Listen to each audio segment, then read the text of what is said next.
I recently read Carolyn Brewer's excellent book on Pat Metheny's formative years in Kansas City, and that book, in a lot of ways, ends up being kind of a history of Kansas City jazz in the late '60s and early '70s, and you're featured fairly prominently in that book. Well, you know how that came about. Do you know the story about Not necessarily, huh? Well, Carolyn was talking to several of us about that time period. I mean, we were talking about the old Kansas City Jazz Festival. It used to be at Municipal Auditorium every year. Kicks Band would play at it. And the Kicks Band would play. And anyway, so she would talk to Dave Scott, trumpet player, grew up here and went to Ruskin High School. And we'd get together, and she was interviewing us and you know, picking our brains to do that story. And one time I'm with Carolyn, you know, and having breakfast, and she's talking to me, and I said, you know, Carolyn, you notice when we do all this, you know, talk about the past, that time period, there's one name that just keeps coming up, and that's Pat Metheny, because Pat was, I mean, we were just watching this guy explode before our eyes. You know, we were watching this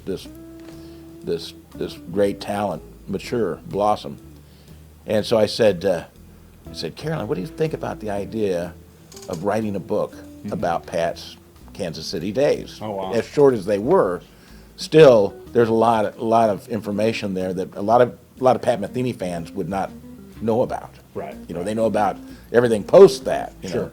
But and so she thought it was a good idea, and she talked to Pat, and because she obviously had to get his okay to really do it. Right. And he said, well, I'll do it under one condition. And he said, the focus of the book can't be just on me, it has to be on the people that influenced me. Right. The people he was playing with in Kansas City. And so the book is perhaps maybe going to catch some people off guard because they're reading about this guy, Gary Civils, and Right. the average person outside of Kansas City is, who's Gary Civils? If you picked it up wanting to just hear about Pat Metheny, you'd be surprised. Yeah, you'd be surprised. But what comes true is so much is that you see what Pat had that background of playing 5 or 6 nights a week at the Ramada Inn with Gary Civils and Paul Smith and you know, really honestly, I went out to hear him play out there, and it wasn't just necessarily a jazz gig. Right. I mean, they're playing stuff, the hits of the time, like "Ain't No Sunshine." Proud Mary.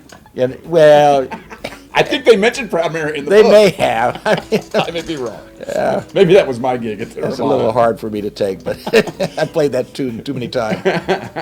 But you know, Pat, you know, they're playing "Ain't No Sunshine When You're Gone," then Pat takes a solo, and he's just like, it's like, what? Yeah. You know, it's like he's going off, and like Gary said in the book, like I've got a rock star on my hands, that kind of thing. So I was very happy that book happened, because I kind of gave Carolyn the idea, and it's just for me personally, all those the first time hearing Pat play, Right.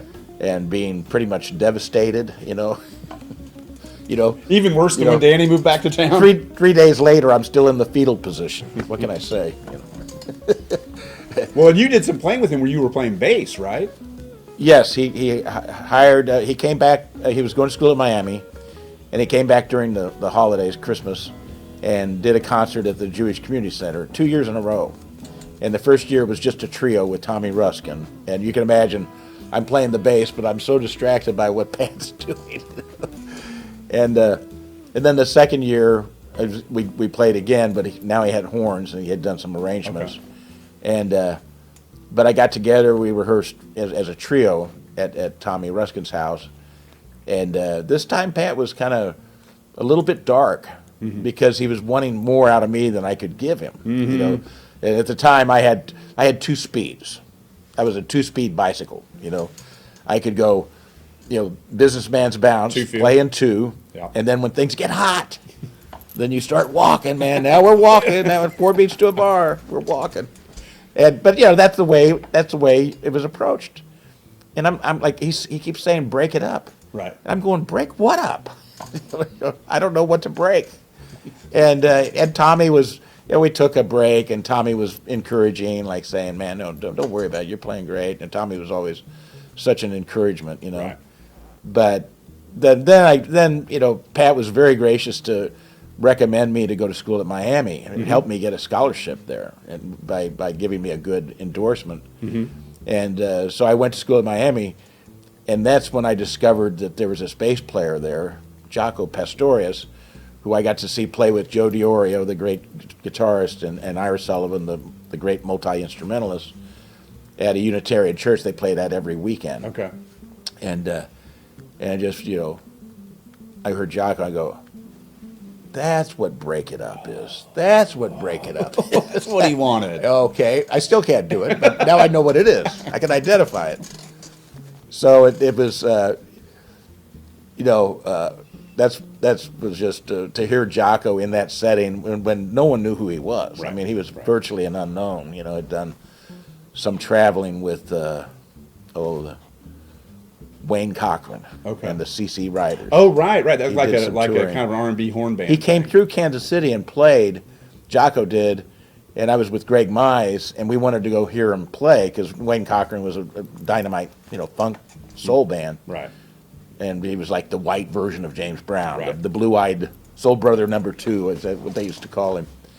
And but anyway, we didn't get, but we heard about this great bass player, Wow. and it was Jaco, and I could have heard him even before Miami, but so anyway, the gist of that is just that that book brings back so many memories of that time period and what Pat was able to accomplish at a very young age. It Right. was just pretty amazing. Right. You know. Right. Well, and it was interesting to me reading about Still Life Talking, how that record was that was some of his first experiences being in a real recording studio. He had done some stuff with Gary Burton, but that he was a leader, and and that, I think that record, that's one of my favorite all-time records. Yes, I agree. And he learned. I think he learned so much from Gary Burton. I think he learned so much about how to reach those heights. And so I think that was and Pat put it really well. He said, you have to understand, me playing with Gary Burton, with Bob Moses and Steve Swallow and Mick And that Goodrick, other guitar player. and Mick Goodrick. Yes. And he said that for me, that was like joining the Beatles. That was like that was his favorite contemporary jazz band, right up there, with Miles Davis and all that. So what a great learning experience that was, and so that's great. Yeah, there's not a ton of YouTube of that group, but there's one where Pat's playing 12-string guitar, like he's kind of the rhythm player, right? And Mick is playing the traditional. Right. Yeah, that's right. They kind of found a niche for Pat to be in that group and to but Pat always had had this really mature look at things. I took a lesson from Pat when he came back from Boston, during the holidays once again, and we made contact. So I went over to Pat's parents' house, Dave and Lois Metheny, and took a lesson with Pat. And anyway, at the end of the lesson, he started, showing off his left hand, how, his technique was very left-hand oriented, so the notes just seemed to fly out of the instrument, hardly any picking at all. And I just was like, man, Pat, you're the it, man. You're the guitar god. And he said, oh no. He said, Gary, Steve Swallow, Mick Goodrick, Bob, they're up here, and I said, I'm down here. He was a very, very practical look at where he wanted to be, and it was not just about chops. It was about, the music, and so that made an impression on me. Like, wow, okay. Right, and I think he succeeded in a lot of ways in sort of transcending the instrument. Oh, totally. And there's just some people. I recently saw Bela Fleck, My Bluegrass Heart, and I feel like he's transcended the banjo. He's just, right. It's just pure music, and he's transcended. It's like seeing, Chick Corea, You know, Yeah. when you see Bela Fleck, and I feel like Pat was like that too. It was just like that. It was like there was nothing between the music he wanted to express in his soul and hearing it. Right, You know, the yeah. instrument had sort of almost disappeared. Well, it's like Jaco too. I Yeah, mean, Jaco yeah. just he played the bass like nobody Right. then or since then. Right. I mean, people could imitate it, but he just had a way of. So yeah, there's that's a good way of putting it. Transcend the instrument. Transcend. It's just like there's nothing between them and you and the listener. Yeah. You know, the instrument's no longer in the way. I mean, Yeah. I'm sorry, the instrument is just, yeah.